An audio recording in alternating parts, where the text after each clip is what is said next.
नमस्कार मंडळी, trade in फिनमध्ये तुम्हा सर्वांचं स्वागत. आज आपण बघणार आहोत निफ्टी 50चा वीकली ॲनालिसिस.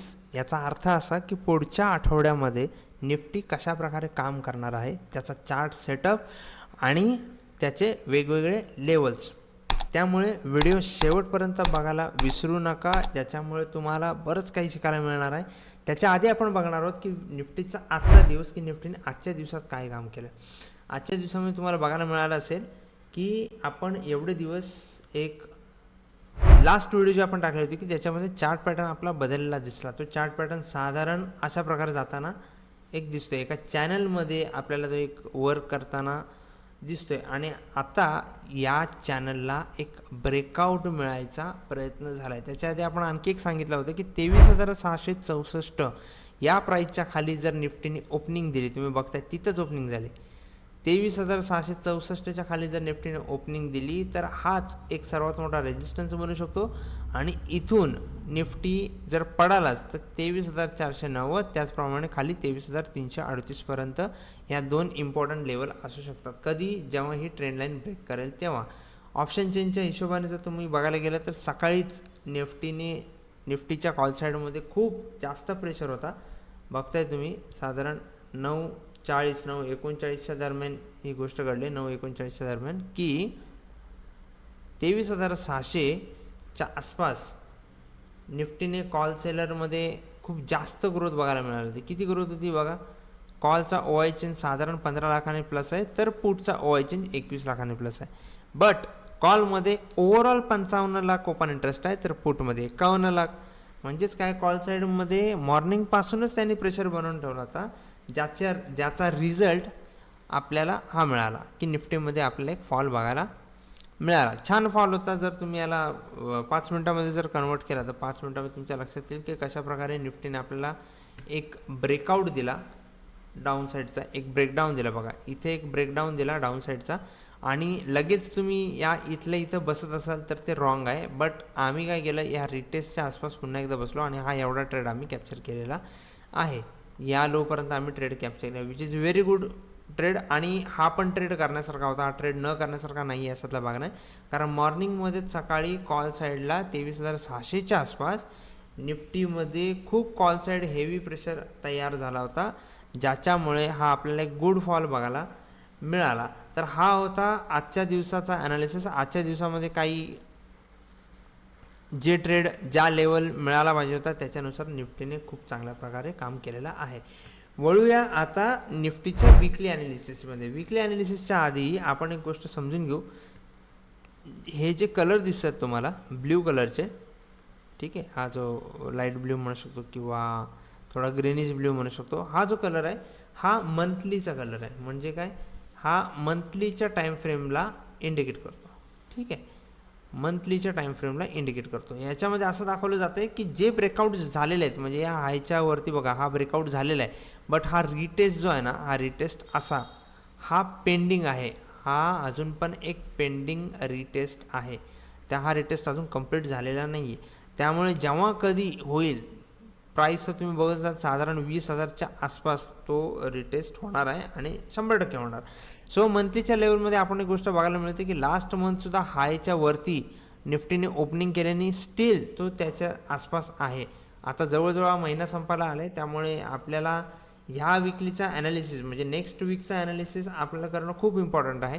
जर एक थोडक्यात सांगायचं झालं, 23,110 जी की आपल्यासाठी खूप इम्पॉर्टंट लेवल आहे. तुम्ही प्रत्येक कॅन्डल बघा, मंथलीची प्रत्येक कॅन्डल बघा.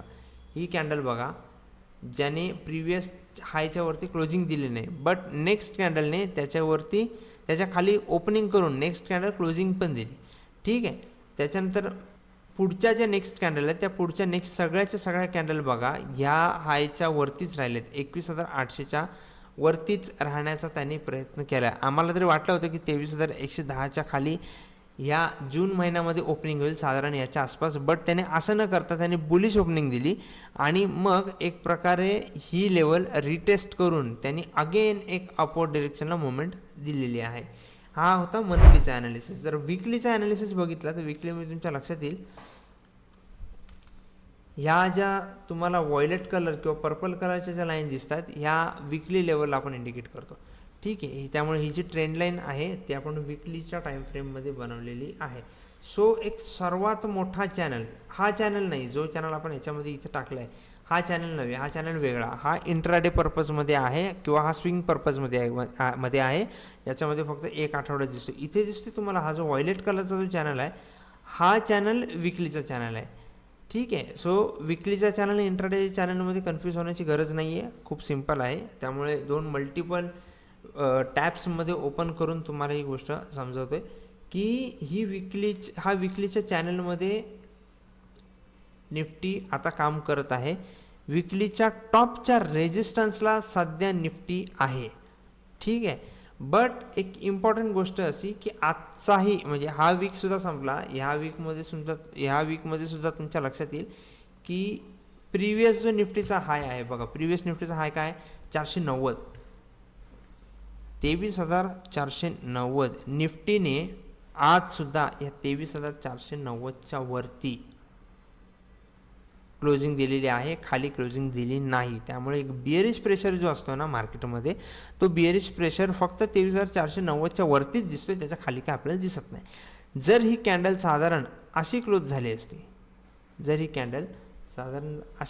असती, ना याच्या आसपास, तर एक मेन फॅक्टर इम्पॉर्टंट आला असता, तो म्हणजे 23,490. ह्याच 23,490ला एक स्ट्रॉंग कॉलचा ओपन इंटरेस्ट जनरेट आपल्याला होताना दिसला असता आणि मग इथून निफ्टी आपल्याला साधारण असा रिटेस्ट करून असा पडताना दिसला असता, जो की 23,110 आणि त्याच्या खाली जे आपल्या बऱ्याचशा लेवल आहेत तिथपर्यंत जाऊ शकतो.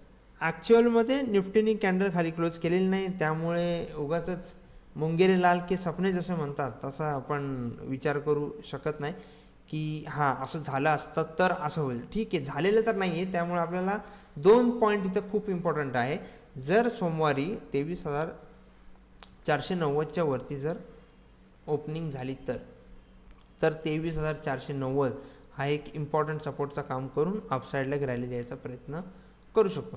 पण जर 23,490च्या खाली जर ओपनिंग झाली तर 23,490 हा एक रेजिस्टन्स म्हणून काम करून आपल्याला एक डाऊन साईडची मुवमेंट पुढच्या आठवड्यामध्ये बघायला मिळू शकते. दुसरी सर्वात इम्पॉर्टंट गोष्ट, ही सुद्धा एक बेस कॅन्डल आहे. प्रिव्हियसमध्ये सुद्धा एक पिनबार टाईप बेस कॅन्डल बनवली होती. ठीक आहे, त्यामुळे हा सुद्धा एक प्रकारचा कन्सोलिडेशनचाच एरिया आहे. इथं जरी निफ्टी उतरला तरी काय मोठा असा काय खास फरक होणार नाही, फक्त एक रेंज वाढेल जी की 400 पॉईंटची रेंज असू शकते. त्याच्यामुळे नेक्स्ट वीकमध्ये सुद्धा आपल्याला कन्सोलिडेशन बघायला मिळू शकतो. याच्यानंतर आपल्याला एक सर्वात मोठा इव्हेंट बघायला मिळणार आहे. तो इव्हेंट म्हणजे भारतीय अर्थसंकल्प, म्हणजेच काय बजेट, इंडियन बजेट येत आहे. त्यामुळे बजेटच्या दिवशी एक आपल्याला चांगला करेक्शन बघायला मिळण्याची खूप दाट शक्यता आहे. ठीक आहे, हा होता विकली ॲनालिसिस. जर वन डेमध्ये गेला तर वन डेमध्ये सुद्धा तुम्ही अजून बघताय की याने किती रेड कॅन्डल बनवले. 23,490च्या वरती किती रेड कॅन्डल बनवले, 1 2 3 4. आपण लास्ट टाइम बोललो होते की 6 कॅन्डल्स मोस्ट ऑफ दी कधी बेस कॅन्डल्स बनवले जातात. म्हणजे इथं बघा 1 2 3 4 5 6 आणि नेक्स्ट कॅन्डल ब्रेकआउट, ही बघा नेक्स्ट कॅन्डल ब्रेकआउट. ठीक आहे, हे वेळी गॅपअप झाला आणि मुवमेंट दिली. इथे पण बघा 1 2 3 4 5 6.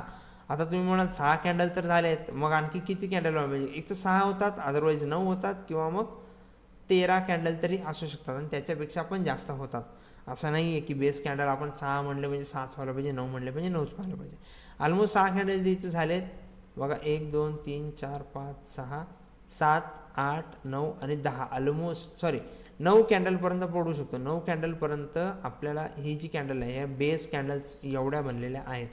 तरीही निफ्टीने तुम्ही नीट बघा, सगळ्या रेड कॅन्डलचं एकही ग्रीन कॅन्डल नाही आहे. त्याच्यामुळे 23,490च्या वरती यांनी ज्याप्रमाणे होल्ड केलं आहे असं वाटतं जीवाला बेतून होल्ड केलं, जीवाला बेतून म्हणजे त्यांची इच्छा नाही आहे, बट ते तिथे राहिले. असं पकडून चाला की कदाचित म्हणजे FII-DIIचा जर डेटा बघितला जर तुम्ही इथं बघाल तर इथं FIIs तुम्हाला बुलिश दिसतात, बट DII तुम्हाला बुलिश दिसणार नाही. DIIने मोस्ट ऑफ दी बघा बँक निफ्टीमध्ये मीडियम बिरिशनेस दाखवले, फिन निफ्टीमध्ये सुद्धा मीडियम बिरिशनेस दाखवले. ठीक आहे. जर DIAचा डेटा जर बघितला तर DIAचा डेटा तुम्हाला दाखवतो. हे बघा, DIA काय विचार करते,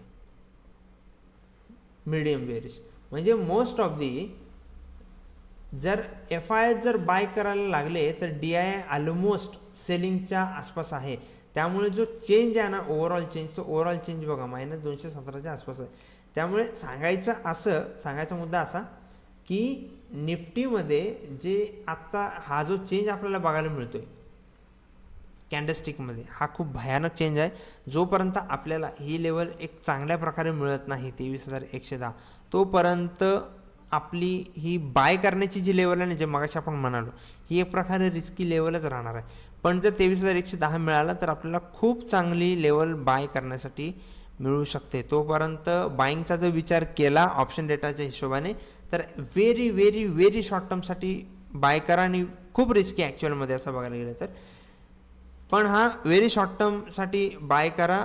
ऑलरेडी तुम्ही बघता इम्प्लाइड ऑलरेडी खूप टाईट आहे. या महिन्याचे जेवढे कॉन्ट्रॅक्ट्स आहेत या मंथचे, जून महिन्याचे, बिकॉज ऑफ इलेक्शन इव्हेंट आणि नेक्स्ट मंथमध्ये येणारा आपला बजेट इव्हेंट, हे खूप थोडे टाईट सिनारिओ असणार आहेत. त्याच्यामुळे ऑप्शन ट्रेडिंग करताना एक थोडं काळजी घेण्याची गरज आहे. ठीक आहे.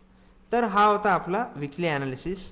तर 1 वीकच्या टाईमफ्रेममध्ये जो आपण डिस्कस केला, ॲज वेल ॲज 1 डेच्या टाईमफ्रेममध्ये सुद्धा डिस्कस केला, आणि वन मंथच्या टाईमफ्रेममध्ये सुद्धा डिस्कस केला. त्याच्यामुळे बघताय तुम्ही की किती इम्पॉर्टंट आहे रोजच्या ॲनालिसिसचा, की आपल्याकडे सर्वात इम्पॉर्टंट लेवल आपण काढले की 23,110. त्याच्यानंतर सर्वात इम्पॉर्टंट लेवल आहे 20,000, डायरेक्ट 20,000.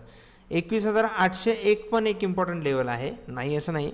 बट किती रिटेस्ट झालेत बघा, 1, इथे 2, हा 3. त्यामुळे 3-4 वेळा ह्या लेवल्स टच झालेल्या आहेत, रिटेस्ट झालेल्या आहेत. त्यामुळे 21,801 ही तर एक कदाचित इम्पॉर्टंट सपोर्टसुद्धा असू शकतो, और मे बी म्हणजे अशा प्रकारे आपल्याला रिव्हर्सल बघायला मिळू शकतो, किंवा अशा प्रकारे ब्रेक होताना सुद्धा आपल्याला बघायला मिळू शकतो. तर अशा प्रकारचा हा आजचा ॲनालिसिस होता, विकली ॲनालिसिस निफ्टीचा, की काय काय रेंज आणि कोणत्या कोणत्या लेवल्स इम्पॉर्टंट आहेत त्याच्याबद्दल आपण डिस्कशन केलं. व्हिडिओ तुम्हाला आवडला असेल तर नक्की लाईक, शेअर, सबस्क्राईब करायला विसरू नका. तुमचे क्वेश्चन्स कमेंटमध्ये येऊ द्या. बेल आयकॉनला प्रेस करा, कारण जर आम्ही पहिल्यांदा व्हिडिओ जर अपलोड केली तर ती सर्वात आधी तुमच्यापर्यंत पोहोचेल. ट्रेड करत राहा, ॲनालिसिस करत राहा. थँक्यू.